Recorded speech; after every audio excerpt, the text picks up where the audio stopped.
Hi everybody, it's 314 Reactor here. Today we're going to be looking at how to get ray tracing on the brand new Halo 4 Flighting, which has now been released onto PC. I think everyone's been invited to it as long as you are signed up to the Flighting. I'll put a link in the description how to sign up to the Halo Flighting, so you can go there, sign up with your Microsoft account, and then you should get the invite and you can play Halo 4 before release on PC.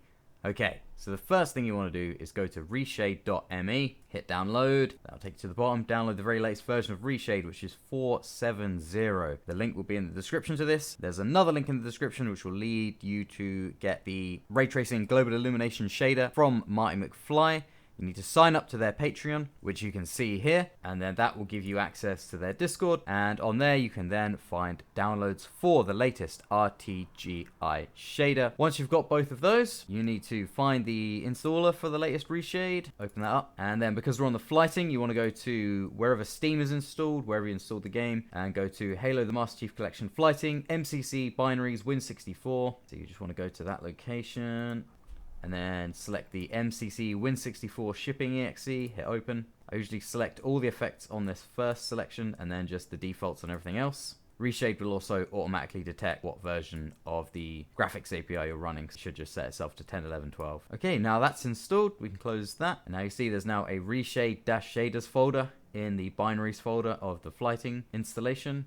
Open that up, then open up the latest Reshade GI beta, which is at the time, 21st of October 2020, is 0.16.0.1. Inside is a shades and textures folder. Drag both of those over. There's also a QUINT dither FX file, which I'm not sure if is actually required for this, but I like to grab it anyway. You can get that also off of the Discord from the Patreon sign up. So I just go into shaders, QUINT folder, drag that extra file over just for the sake of completion. And now that should be ready to go. And what I'm also going to do is take the Reshade configuration from Halo 3 that I have set up on the main Master Chief Collection installation and copy that over into the Win64 directory here. And you can see in the description there's a link to the video where I've gone over Halo 1, 2, 3 and ODST and Reach with Reshade on, so you can see all the configuration there for this, and that just gives us a good baseline to work from. That's saved as Halo 4 reshaded.ini, and there we go. So that should all be ready to go. Let's fire up the game and see how it looks. Alrighty, here we are in the game. You can see in the corner here there's a Reshade banner. You can just hit home. And then there's a little tutorial, but we're going to skip that for now. And here we are, we're in Reshade. So what I'm going to do is just go to the Reshade setup that I had, Halo 4 reshaded.ini. And again, that should be the same settings that I was using for Halo 3. So we can see RTGI at the top there. If you're working from scratch, you just need to go into the search bar, type in RTG, and then that will come up, and then you can configure it all you want. So what we're going to do is we're going to jump in, see how that looks with the Halo 3 settings, and see what we can tweak. So the first level I'm going to go on is Requiem. We're going to be playing on easy, just so we don't get killed while we're testing the graphics. Let's dive right in. Alrighty, so here we are. We can turn the ray tracing on. At the moment, it looks like it's just affecting the weapon, which is interesting. This is a similar problem to what we had with Halo 1 remastered. And I think Halo 4 is based off of the Reach engine. I can't remember if we had that issue there, but we should be able to find a way to resolve that. If we go to the lighting channel here, yeah, you can see it's literally just affecting the gun. So if we go to pre-processor definitions, we should be able to go depth input is reversed, 1. And there we go. So yeah, you just need to go into the global preprocessor definitions and change reshade depth input is reversed to 1, and then that will then allow the ray tracing to access the frame buffer and then be able to apply ray tracing to the entire scene, not just the gun. Let's take it out of the lighting channel. So this is with the Halo 3 settings, the ray tracing on, and then the ray tracing off. So it's kind of a subtle effect there, darkens up some areas, adds a bit of glow, got some extra ambient occlusion around those rocks and stuff. It's looking pretty good. Again, let's go back to the lighting channel and do some tweaking. So the gun looks really nice there with the ambient occlusion on it. Unfortunately, it looks a bit squished up to the screen like Halo 3 did. Hopefully they have added or will add in view model adjustments. Link in the description for a video on what I mean by view model adjustments. So let's start off with the basics. Ray length. Let's get a nice middle ground setting for that.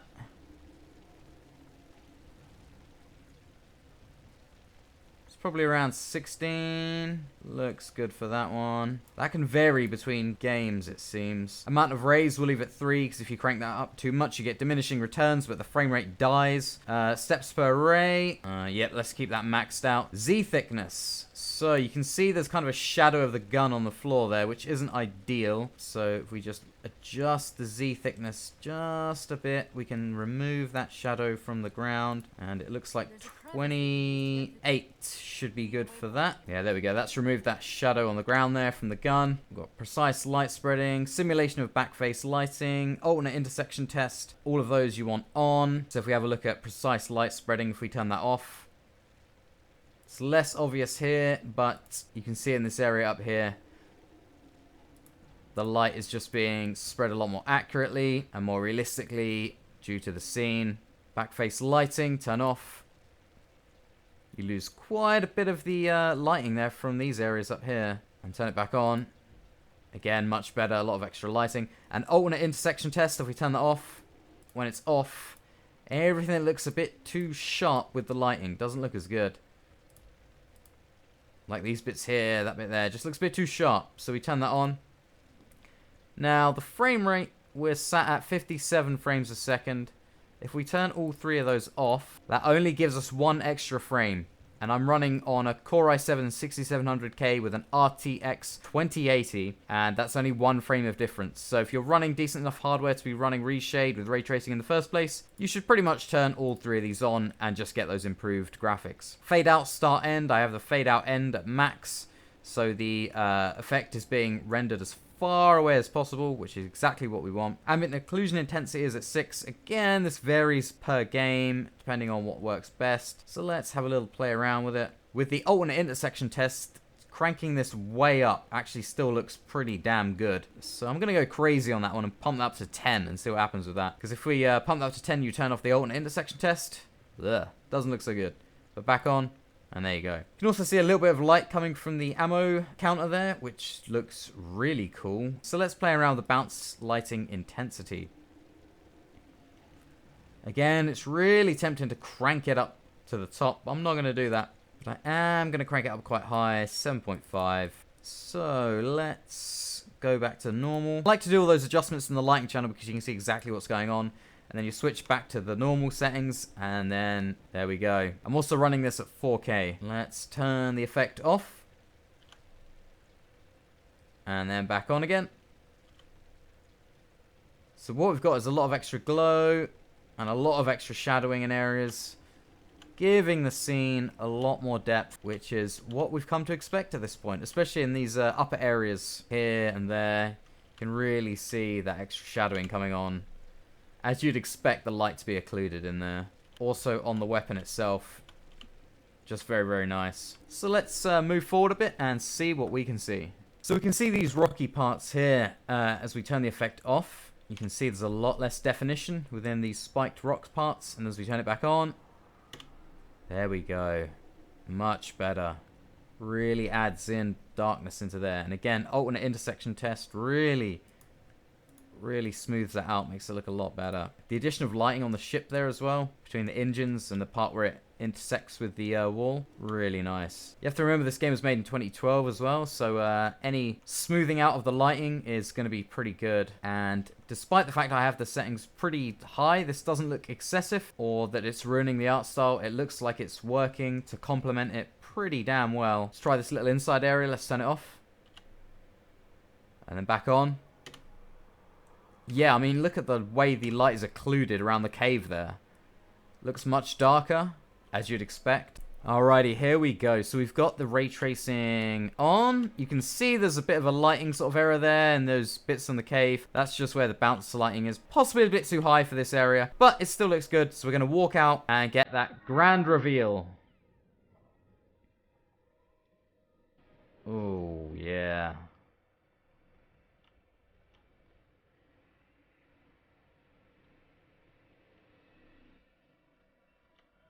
Oh, that is so good.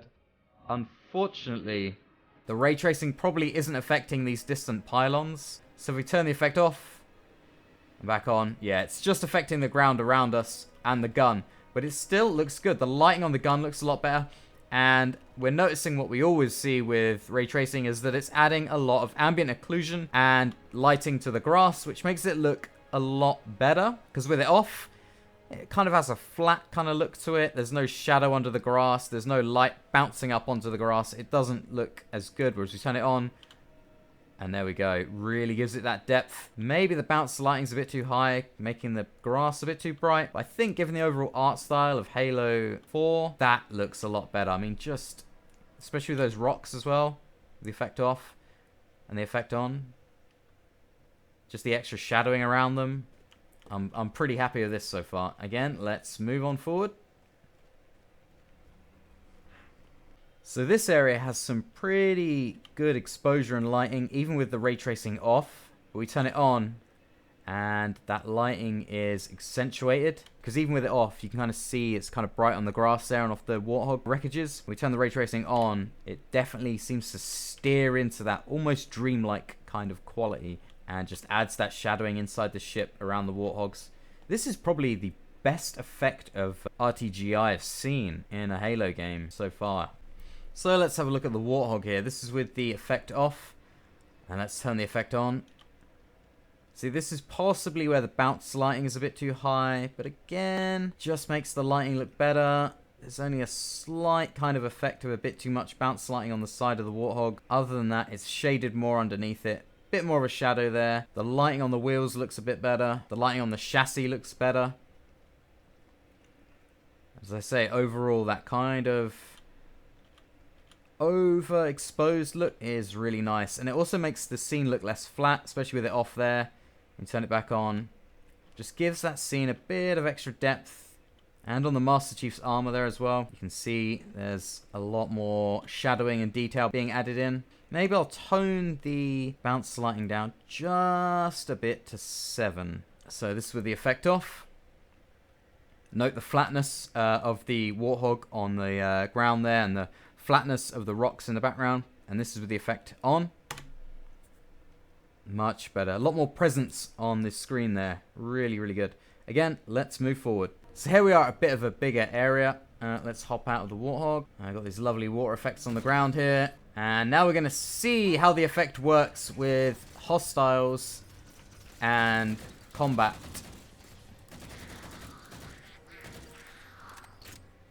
So this is with the effect on. And then we turn the effect off. And then back on. And then we're going to go to the lighting channel. So you can really see that strong bounce lighting there from the grass. So again, just like the other Halo games, we've got a lot of a strong effect coming from muzzle flash, which is really good. That's exactly what we want. Let's come out of the lighting channel.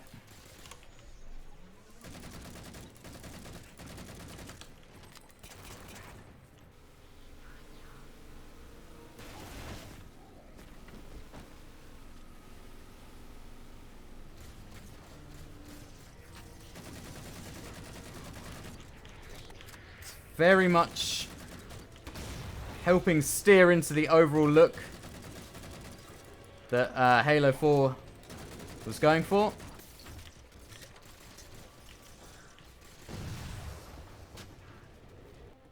Let's just have a quick look at some of these Covenant here. Oh yes, look at that.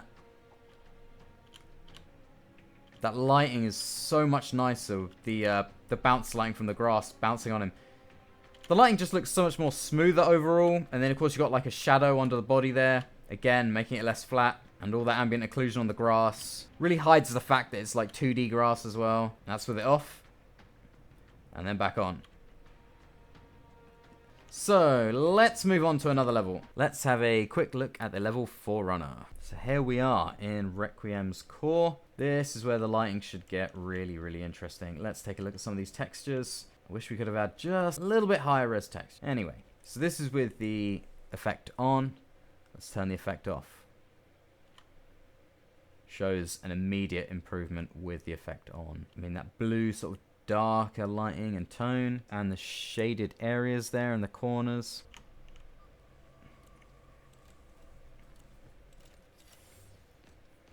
So here we are in a cutscene. Let's see if we can turn it off. Oh yeah, you can see the extra ambient occlusion on the Chief's armor there, and back on. That satellite in the center is amplifying the ship's broadcasts like a relay. Maybe we And then back off. respond. Perhaps. Back on. Ooh, yes. Those It's beams quite subtle, creating the but interference we've been experiencing. just adding those bits of shading within the Chief's armor Can you get us there? and that Opening extra, the first beam pylon. yeah, the shadows around the armor there, around the arm. Oh, that's really nice. Yeah, this really reminds me of Doom Eternal. So this area is very similar to the last area, but it's a bit more dark and dank. So this is with the effect on. And let's turn the effect off. Again, the extra ambient occlusion steers into the overall look. Makes that fog look a bit better as well, because you can actually see a bit of detail through the fog. Makes it look a bit more natural. Contacts. Whoa. So this is the effect on again. And let's crank it off. And back on. Oh, just look at that extra shading around there. The extra color shading all around the rocks. Okay, let's just take this scene here. Get a nice position. This is with the effect off. And this is with the effect on. I mean, damn. That looks really good. And the frame rate is still pretty damn good. If you're running at a low resolution, you'll probably be fine. It's a bit tougher to run than the previous Halo games, obviously. Look out!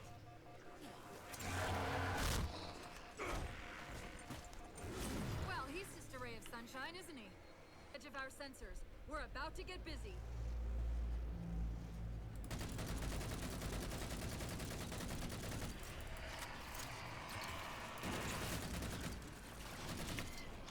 Oh boy.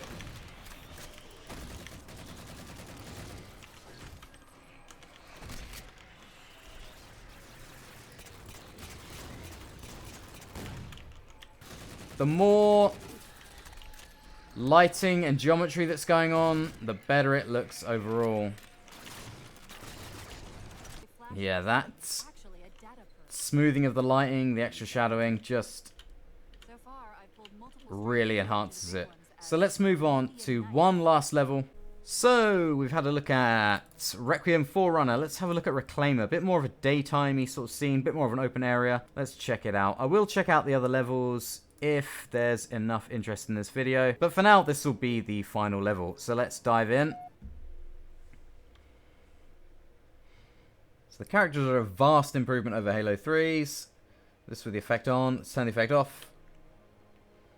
So that's mainly affecting the background there. And back on. Infinity Egypt's company? Back off. The air corridor to the gravity well is blocked by a network of particle cannons. Infinity shields. Let's turn it off again. And then back on. Open the lane for us to move. Yeah, it's just adding a lot of nice dynamic shadowing Force Recon's assessment of the terrain. to those back areas.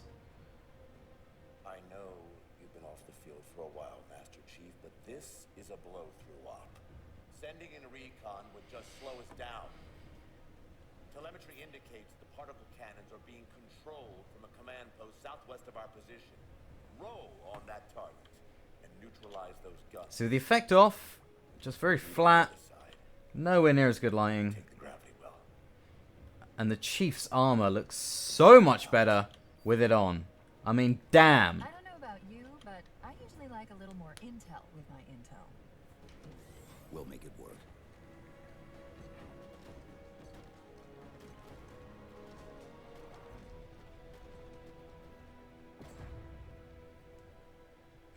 So this area here, nice rocky area. See, these are the kind of rocks and lighting that the ray tracer seems to love. So this with the effect on looks really nice. Those rocks look quite natural. Let's turn the ray tracer off.